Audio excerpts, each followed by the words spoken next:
ভুল করেও বাড়ির রান্নাঘরে এই 3 ধরনের বাসন কখনোই উল্টো করে রাখবেন না, না হলে বাস্তুদোষ লেগে পথের ভিখারি হতে বেশি সময় লাগবে না।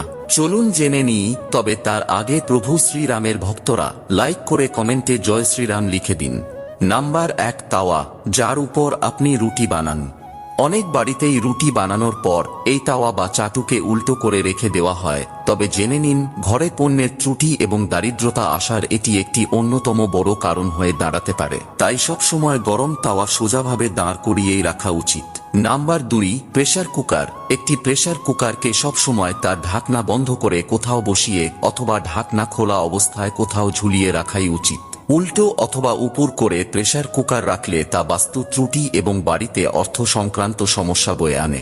এবং নাম্বার 3, কড়া অথবা কড়াই। কড়াই সবসময় ঝুলিয়ে রাখাই উচিত, তা না হলে এই কড়া উল্টো করে রাখলে মৃত্যু পর্যন্ত দারিদ্রতা